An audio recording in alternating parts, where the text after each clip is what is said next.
Are you here? Oh, yeah, I can hear you back there yelling, here, here, clapping, clapping, here.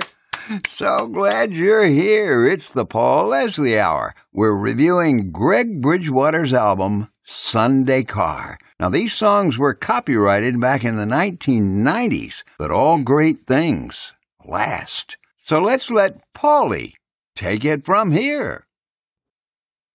The word masterpiece gets thrown around, and there are some undisputed masterpieces, authored by Bach or Da Vinci. Then there's everyone's personal attachments to a work. To you, it's a masterpiece, even if it's not widely known. Greg Bridgewater's album Sunday Car isn't found on any digital streaming services, but for those who have a copy on CD, you're unlikely to part with it. It's a somewhat undiscovered masterpiece. The album starts with Me and My Dog Macintosh on a Saturday. The song seems so personal, and Bridgewater captures the relationship with man's best friend better than any songwriter. It gives a great picture of the simple joys of the seemingly mundane. Then there's a travel song. Florida takes the listener on the voyage.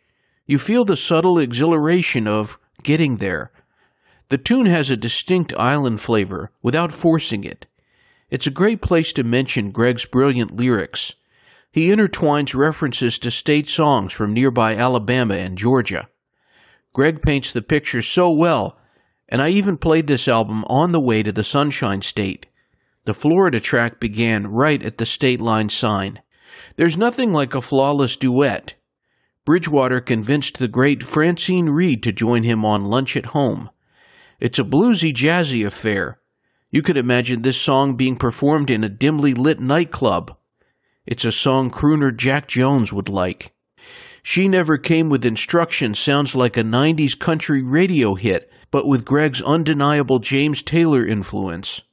It must be stated that this is a man influenced by James Taylor, but he's his own songwriter, no clone. Look no further than Don't Forget the Dishwasher.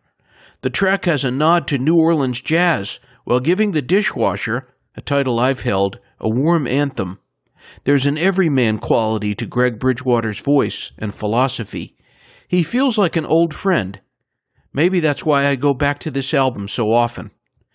Do I have a favorite track? My Broken Truck is what songwriters strive for, to turn the seemingly miserable or mundane into something meaningful. Shattered dreams are all too common. Being the victim of circumstances or fate doesn't mean you don't have a story.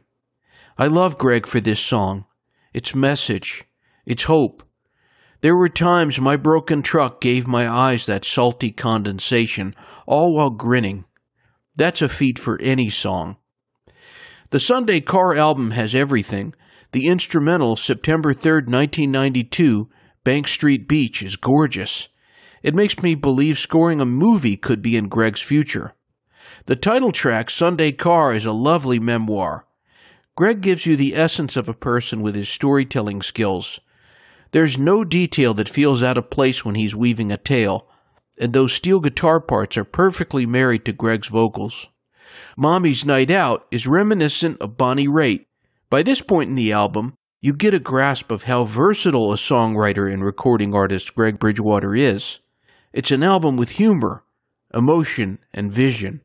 Many people who are pensive are equally humorous.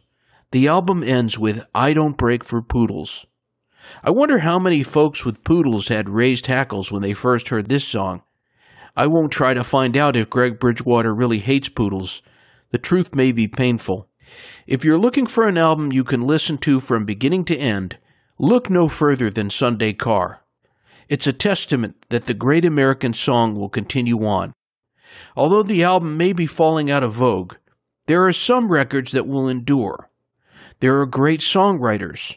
There are great singers. And every now and then an anomaly, like Greg Bridgewater, that does both so well. Recording artist Sonny Jim White said, "This is an amazing gem of an unknown CD. Greg Bridgewater's songwriting is on par with anyone." I echo White's sentiments. For independent recording artists, it can very much be a David and Goliath story. I'm happily on the side of the Greg Bridgewaters of the world, as rare as they may be.